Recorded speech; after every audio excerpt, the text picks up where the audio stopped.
Bonjour et bienvenue sur autoplus.fr pour découvrir aujourd'hui un tout nouveau modèle. En effet, Kia a décidé d'agrandir la famille Ceed et donc, après la berline, le break et puis le break de chasse ProCeed, nous allons découvrir ensemble le X-Ceed.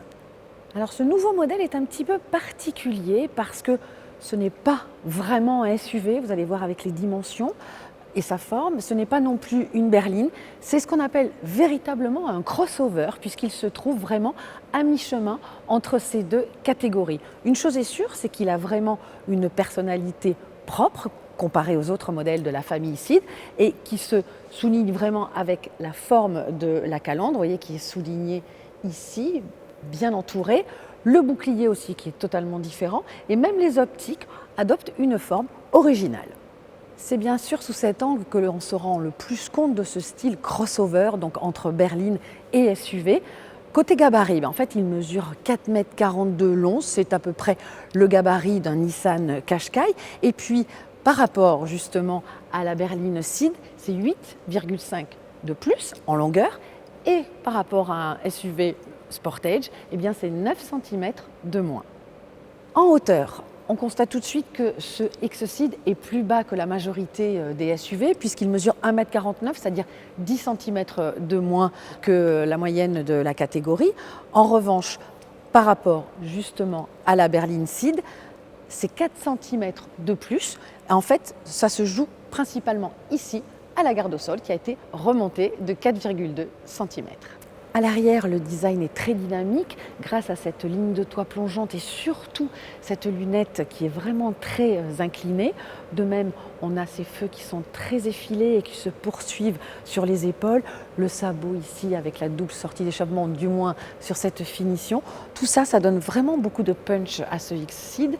Et puis, il bénéficiera d'un volume de coffre de 426 décimètres cubes. C'est environ 30 décimètres cubes de plus que la berline. Et puis sur certaines versions, bien sûr, on pourra aussi bénéficier donc du haillon électrique. L'architecture intérieure provient bien de la famille Ceed.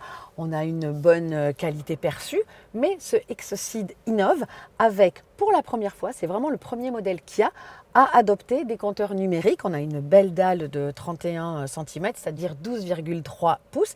Et puis aussi, on pourra bénéficier d'un écran qui là est beaucoup plus grand puisqu'il fait 10,25 pouces, soit 26 cm, alors que normalement dans le reste de la famille, on ne peut avoir que du 8 pouces.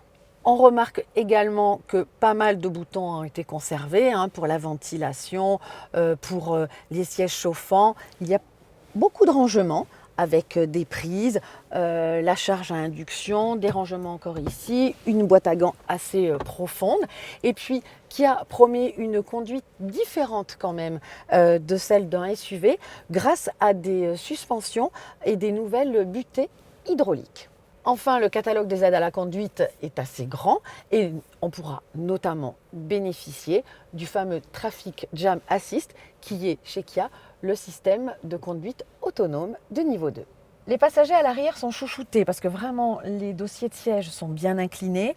On a de l'espace pour les jambes. On peut bénéficier d'un plancher plat, donc ça c'est pas trop gênant, même si la place centrale est quand même un petit peu rehaussée et un peu dure.